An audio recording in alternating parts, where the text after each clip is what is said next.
Hello दोस्तों, नमस्कार। मैं सोनक मिश्रा आपका बहुत बहुत स्वागत करता हूं आप सबके अपने चैनल पर। भाई, मैंने कल एक वीडियो बनाया एमपी टेट वर्ग 2 को लेकर, जो चयन परीक्षा कराई गई थी 20 अप्रैल से लेकर 29 अप्रैल के बीच में, जिसकी रिजल्ट को लेकर मैंने अपडेट प्रोवाइड किया। तो हमारे बहुत सारे अभ्यर्थियों ने कहा कि भैया ये बता दीजिए, सर ये बता दीजिए कि हमारा रिजल्ट आएगा या हाई कोर्ट के अधीन हो गया है, क्योंकि एक कोर्ट ऑर्डर आया है जहां पर ये क्लियर किया गया है कि जो एमपी टेट वर्ग 2 की चयन परीक्षा कराई गई है, अब इसका रिजल्ट तभी आएगा जब हाई कोर्ट कोई हस्तक्षेप करेगा। चलिए मैं इसको बारीकी से आपको समझाता हूं और समझाने का प्रयास करता हूं कि मामला क्या है। हाई कोर्ट ने क्यों कहा कि हमारे अधीन है? क्या वास्तव में आपके वर्ग 2 की चयन परीक्षा रुक गया है? क्या अब नियुक्ति ज्वाइनिंग नहीं होगी आपकी? बिल्कुल मैं सारी चीजों आपको डाउट्स खत्म करूंगा, लेकिन उससे पहले रिक्वेस्ट करेंगे फटाफट चैनल सब्सक्राइब, वीडियो को लाइक जुड़ जाएगा। आपके सोनू भाई जो भी अपडेट प्रोवाइड करेंगे बिल्कुल रियल ऑथेंटिक रहेगी। यहाँ आप देख सकते हैं लिखा गया प्राथमिक व माध्यमिक शिक्षक भर्ती की नियुक्तियां याचिका के अधीन, हाई कोर्ट के अधीन नहीं लिखा गया है, ध्यान रखिएगा, पॉइंट नोट करिए। हाई कोर्ट के अधीन नहीं, याचिका का अधीन रखा गया है। हाई कोर्ट ने स्कूल शिक्षा विभाग सहित अन्य से मांगा जवाब। मध्य प्रदेश हाईकोर्ट माध्यमिक और प्राथमिक शिक्षक भर्ती परीक्षा के तहत होने वाले नियुक्तियों की याचिका के अंतिम निर्णय के अधीन कर दिया है। इस अंतरिम आदेश के साथ जस्टिस डीडी बंसल एकलपीठ स्कूल शिक्षा विभाग सचिव, आयुक्त लोक शिक्षण, आयुक्त आदिवासी विभाग, कर्मचारी चयन आयोग संचालन नोटिस जारी कर दिया है।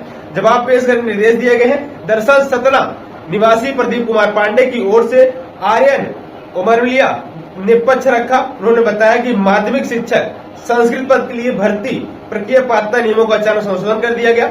याचिकाकर्ता ने वर्ष 2023 में आयोजित माध्यमिक शिक्षक पात्रता परीक्षा टेट में सफलता प्राप्त की थी, सभी आवश्यक योग्यताएं पूरी की थी, लेकिन राज्य सरकार ने 2024 में नया परीक्षा संचालन मैनुअल जारी किया, जिसमें माध्यमिक शिक्षक संस्कृत पद के लिए पात्रता शर्तों को संशोधन कर दिया गया था।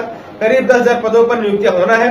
2018 में नियमों के अनुसार माध्यमिक संस्कृत पद के लिए शास्त्री उपाधि द्वितीय श्रेणी संस्कृत साहित्य व्याकरण के अनिवार्य थी। इस आधार पर याचिका 2023 पात्रता परीक्षा भाग लिया और उसे सफलतापूर्वक उत्तीर्ण किया गया। वर्ष 2024 में जारी नए पात्रता परीक्षा मापदंड संशोधन करते हुए संस्कृत साहित्य को ही मुख्य विषय के रूप में 3 वर्ष के लिए पास होना अनिवार्य रूप कर दिया गया। अब मैं आपको बता दूं, ये जो कह रहे हैं संस्कृत साहित्य ही है सिर्फ, ऐसा बिल्कुल नहीं है।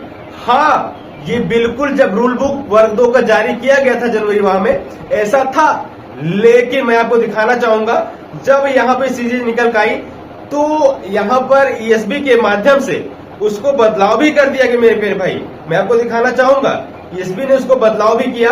और यहाँ पे दोस्तों आप देख सकते हैं, हाँ, परिशिष्ट दोस्तों माध्यमिक शिक्षक चयन परीक्षा नियमावली अध्याय 2 और परिशिष्ट 1 में दोस्तों सब कुछ स्पष्ट किया गया।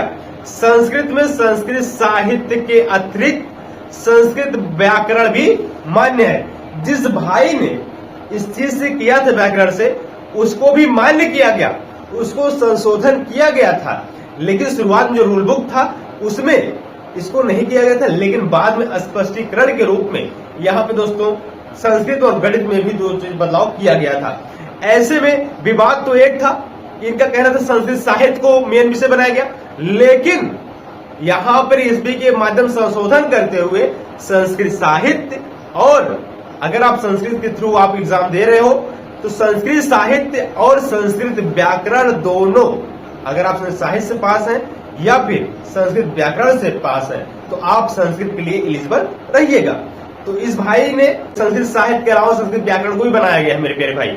इसलिए दोस्तों कहीं न कहीं जैसे ही काउंटर फाइल किया जाएगा, ध्यान दीजिएगा, जैसे ही राज्य सरकार, जैसे एसबी के माध्यम से काउंटर फाइल किया जाएगा, तुरंत ये विवाद खत्म हो जाएगा। आधी अधूरी जानकारी लेकर के कोर्ट केस कर देना ये सही नहीं है। ऐसे में जो लोग कह रहे हैं कि सर ऐसा क्या हमारा रिजल्ट रोक ले, भाई रिजल्ट रोक नहीं लगेगा, ध्यान दीजिएगा। और आंसर शीट पर आपत्ति महंगी पड़ गई है, क्योंकि अभ्यर्थियों से 3 गुना दाम लिया जा रहा है। पहले 50, अब 185 लिया जा रहा है। यहाँ भी दोस्तों आप देख सकते हैं लिखा 2023 की पात्रता परीक्षा बदले नियम, माध्यमिक शिक्षा भर्ती की नियुक्ति फैसले के अधीन है। सब मिलाकर के लगातार अभ्यर्थियों को गुमराह किया जा रहा है। लेकिन हाई कोर्ट में जैसे काउंटर फाइल किया जाएगा जैसे सारी विवाद खत्म हो जाएगा तुरंत का तुरंत, चाहे एसबी काउंटर फाइल करता है, राज्य सरकार काउंटर फाइल करता है, तुरंत विवाद खत्म हो जाएगा। आप जैसे भाग 1 में परिशिष्ट 2 दिखाया जाएगा, तुरंत इनका विवाद खत्म हो जाएगा, क्योंकि वहां पे संशोधन किया गया है। ठीक है, परेशान होने की आवश्यकता आपको है नहीं। रिजल्ट आपको जल्द जारी किया जाएगा। यहाँ पे अपडेट भी निकल कर आज देखते हैं, रिजल्ट में देरी नहीं होगी। यहाँ पे क्लियर किया दे सकते हैं, रिजल्ट में अनावश्यक देरी नहीं होगी। बेवजह की आपत्ति कम करने के लिए आपत्ति संबंधी फीस बढ़ाई गई है। इस प्रक्रिया के रिजल्ट घोषित करने होने वाली अनावश्यक देरी कम किया जा सकेगा। वहीं परीक्षा के आखिरी में सही नंबर भरने वाले सबमिट होता है, नहीं तो सबमिट ही नहीं होगा। इससे भी परीक्षार्थी विवाद खत्म होंगे। तो भाई आप देख सकते हैं, रिजल्ट में तैयारी जोरों शोरों से है, तो रिजल्ट अब रोक नहीं लगेगा। जैसे इधर से काउंटर फाइल हो जाएगा तुरंत विवाद खत्म हो जाएगा। चैनल को सब्सक्राइब कर लीजिएगा। कोई और डाउट्स हो तो प्लीज कमेंट कर लीजिएगा। Thank you so much for watching. धन्यवाद। जय हिंद, वंदे मातरम।